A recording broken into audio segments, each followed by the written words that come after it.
बरसों पहले हो जाना चाहिए था। आज आपने अगर सेना का जो अभी प्रेस ब्रीफिंग हुआ है उसमें आपने सुना, उन्होंने कहा कि पिछले 3 दशकों से इस तरह के कैंप, इस तरह की गतिविधियां पाकिस्तान के साइड से होती रही हैं। तो अगर आपके घर के मोहल्ले में कोई आपका पड़ोसी बैठकर आपके घर में कंकड़ फेंकता रहेगा, गोला बारूद फेंकता रहेगा, आग के गोले फेंकते रहेंगे, तो आप कब तक बर्दाश्त करेंगे? कभी ना कभी उसका उत्तर दिया ही जाएगा।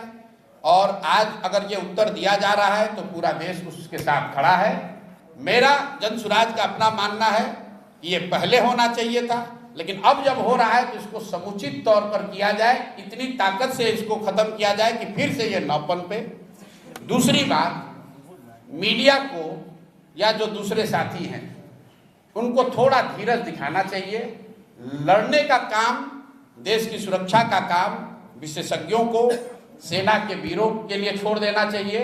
स्टूडियो में बैठकर नया नया शगुफा छोड़ने की जरूरत नहीं है। अगर आप मैच्योर्ड कंट्री हैं, एक गंभीर व्यक्ति हैं, एक बड़े राष्ट्र के नागरिक हैं, देश से प्यार करते हैं, तो सेना को अपना काम करने दीजिए, विशेषज्ञों को इसकी व्यवस्था करने दीजिए।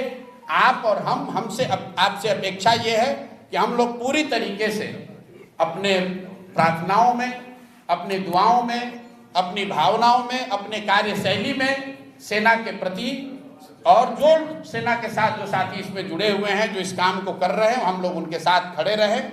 इसका मजाक न बनाएं, इसको टीआरपी बढ़ाने का जरिया न बनाएं। ये गंभीर मामला है। और हम लोग अंतिम बात इसमें ये कहना चाहते हैं कि जनसुराज परिवार की ओर से हम लोग इस बात के लिए प्रार्थना करते हैं कि कोई भी भारतीय नागरिक, कोई भी जवान उस हताहत न हो, भगवान न करे किसी के साथ कोई दुर्घटना ना हो। आपके हमारे लिए ये कहना बहुत आसान है कि फलाना आदमी, इतने लोग शहीद हो गए। आपके लिए वो कहानी हो सकती है, किसी के लिए वो परिवार है, किसी के लिए वो जिंदगी है। तो हम लोग ये प्रार्थना करते हैं कि ये जो भी कार्रवाई चल रही है, इसमें भारत के लोगों का, जो साथी, जो यहाँ के वीर पुत्र, जो लोग लड़ रहे हैं या जिनको जो जिम्मेवारी दी गई है, जो जिम्मेवारी निभा रहे हैं, उनको, उनमें से कोई हताहत ना हो, उनको कोई दुर्घटना के साथ दुर्घटना ना हो। बाकी जो कुछ भी जिम्मेवारी नागरिक होने के नाते हम लोग पर होगी, जो सरकार और सदन तय करेगी, हम लोग सब उसमें साथ खड़े रहेंगे। इसी सवाल को आगे बढ़ाते हुए विपक्षी पार्टियां जो है वो दिन गिनती कर रही हैं कि 13 दिन हो गए, 14 दिन हो गए, सरकार अटैक क्यों नहीं कर रही है? क्या किसी देश पर अटैक कर देना इतना आसान है? हम उदाहरण के तौर पर इजराइल और रसिया को देख रहे हैं।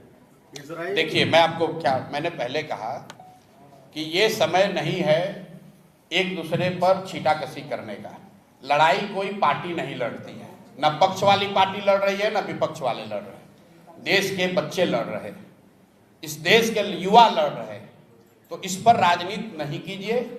देश के लोगों ने सदन में सरकार और विपक्ष दोनों को चुनकर भेजा है, दोनों को उनकी जिम्मेवारी दी गई है।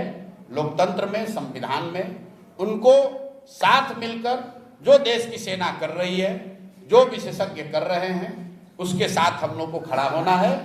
उनको ऑपरेशनल फ्रीडम है, जैसा कि हम लोग प्रेस से पढ़ रहे हैं, लेकिन जो राजनीतिक नेतृत्व है वो तो देश की सरकार को ही करना है। जब इंदिरा जी थी, तब कांग्रेस की सरकार थी, तब भी सब लोग साथ खड़े थे।